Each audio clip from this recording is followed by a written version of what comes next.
8 feet of where it touches down. Fortunately, in 2006, the hugely successful Mars Reconnaissance Orbiter, or MRO, began its Mars orbit. With its high-rise camera, short for High Resolution Imaging Science Experiment, MRO could offer invaluable assistance to the Phoenix mission for selecting a tiny patch of real estate with only an 8-foot radius. The principal investigator behind HiRISE is the University of Arizona's Alfred McEwen. We got there in late northern summer, so the light was fading at the latitude of the Phoenix landing site, so we had to work fast. They did their best to pick the best landing site based on pre-HiRISE data. The hope was that we would just image that location and confirm, yes, this is a good landing site. So we imaged that location and found lots of rocks, boulders that they hadn't known about. And this was in October of last year, so I sent Peter Smith a little Halloween card here, and with the boulders and false colors for Halloween-like colors. But these boulders here, that one is a big one, it's maybe 3 or 4 meters diameter. But any boulder, even some of the smaller ones, 1 meter, they land on top of that. That's the end of the mission. This was definitely a scary sight for them. So then we had sort of a race against time to find a new landing site and characterize it before it got dark at that latitude. We only had really a few months. This went well. We took images at lots of different longitudes. They have a latitude belt where they can land between something like 60 and 72 degrees latitude, which is the right latitude for having ice at the right depth. So we took lots of samples in that band, and they quickly zeroed in on one area that appeared to have fewer rocks.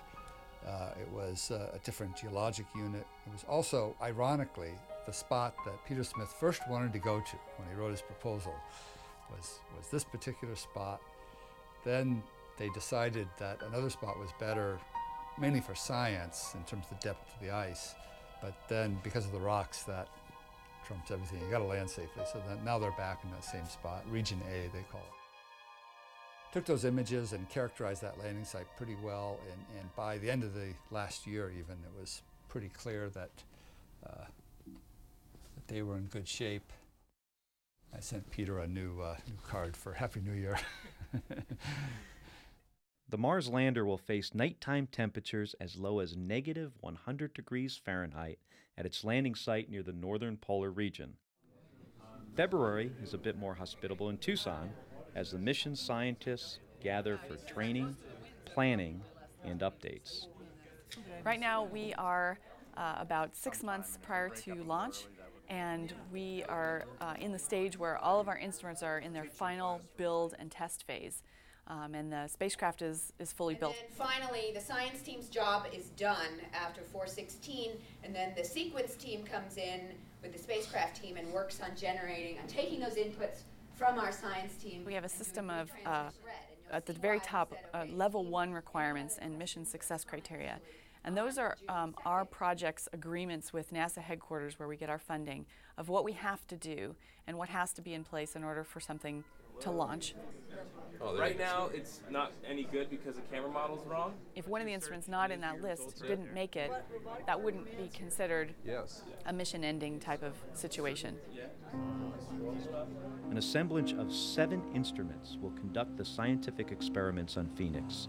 The robotic arm is the only way to bring samples inboard from the surface to the devices which perform the experiments.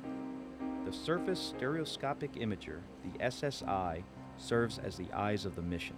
The chemical character of the soil and ice will be explored by a gas analyzer called TIGA. Another analyzer named MECA will test the composition of the soil and with special needles determine its water and ice content. The rest of the instruments include a camera on the robotic arm, another camera called MARTI used only during the descent, and a Canadian-made meteorological station, MET.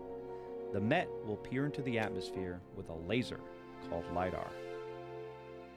As far as Phoenix is concerned, the LiDAR will be an upward-pointing instrument able to probe the contents of the atmosphere up to altitudes of 15 or 20 kilometers.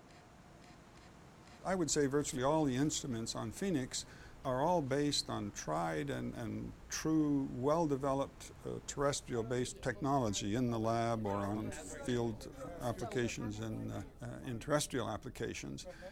But when you take